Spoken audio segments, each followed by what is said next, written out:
వచ్చింది కాబట్టి రేపు జరగబోయే కార్యక్రమాన్ని పెద్ద ఎత్తున మరి విజయవంతం చేయవలసిందిగా బోడుప్పల్ పట్టణ ప్రజలను మేడ్చల్ నియోజకవర్గ ప్రజలను కూడా కోరుతా ఉన్నాం. ప్రజలు స్వచ్ఛందంగా వాళ్ళంతా వెళ్తూ ఉన్నారు. మేమంతా కూడా ఒక 60 కార్లలో మల్లికార్జున టెంపుల్ వీరేడ్ నగర్ మల్లికార్జున టెంపుల్ నుండి మరి వీరేడ్ నగర్ చివరస్తా అంబేద్కర్ స్టాచ్లో మరి అంబేద్కర్ గారికి నివాళులు అర్పించి వారికి పూలదండలు వేసి మరి అక్కడ అన్నపూర్ణ కాలనీలో ఒక జెండా బీఆర్ఎస్ పార్టీ, వీరేడ్ నగర్ చౌరస్తాలో ఒక బీఆర్ఎస్ పార్టీ జెండా, అదేవిధంగా అంబేద్కర్ చౌరస్తాలో ఒకటి బీఆర్ఎస్ జెండా, అదేవిధంగా పార్టీ కార్యాలయం వద్ద బీఆర్ఎస్ పార్టీ జెండా పెద్ద ఎత్తున మరి ఒక 500-600 మందితోటి ర్యాలీగా వచ్చి ఆడికెళ్ళి ఎన్టీఆర్ బొమ్మ మీదుగా అక్కడ బయలుదేరుతాం. ఉదయం 9 గంటలకు ర్యాలీ ప్రారంభమై 11 గంటలకు ఇక్కడ నుంచి బయలుదేరే కార్యక్రమాన్ని మేము నిర్ణయించుకున్నాం.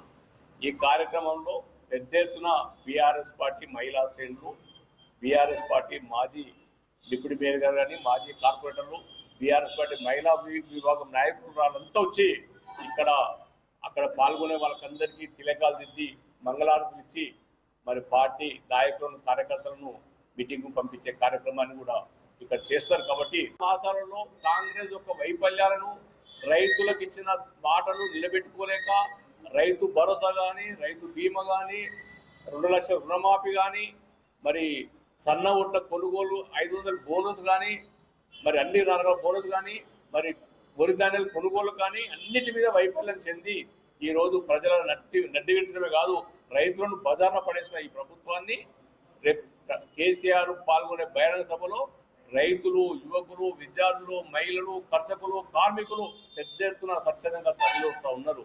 అందులో భాగంగానే మన బోడుప్పల్ మున్సిపల్ కార్పొరేషన్ నుంచి మరి బీఆర్ఎస్ పార్టీ కార్యకర్తలు, బీఆర్ఎస్ పార్టీ నాయకులు, బీఆర్ఎస్ పార్టీ యువకులు 350 మంది మరి స్వచ్ఛందంగా రేపు సొంతంగా మరి మేమంతా కూడా ఓన్లీ బీఆర్ఎస్ పార్టీ కార్యకర్తల నాయకులు రేపు పాల్గొంటూ ఉన్నాం.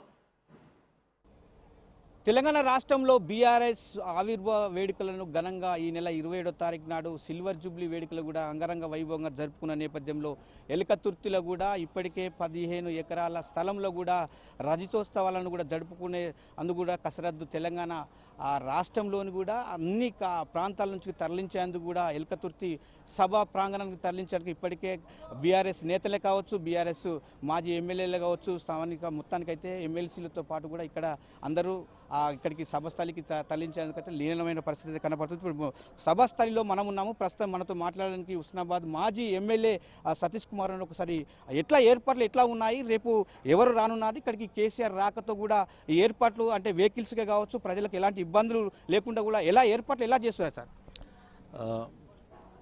ఎలకతుర్తి మండలం లోపల చింతలపల్లి ఎలకతుర్తి గ్రామానికి సంబంధించి దాదాపు 1200 ఎకరాల దాకా సేకరించింది. ఇంకా 300 కూడా అదనంగా దొరికింది. మాకు 1500 ఎకరాల దాకా కూడా తీసుకుని జరిగింది. దీంట్లో సభా ప్రాంగణం అవుతుందో 169 ఎకరాలలో సభా ప్రాంగణం ఏర్పాటు చేయడం జరుగుతుంది. మిగతా అంతా కూడా దీన్ని అడ్జస్టెంట్ అంటే అటు ఇటే ఉంటుంది.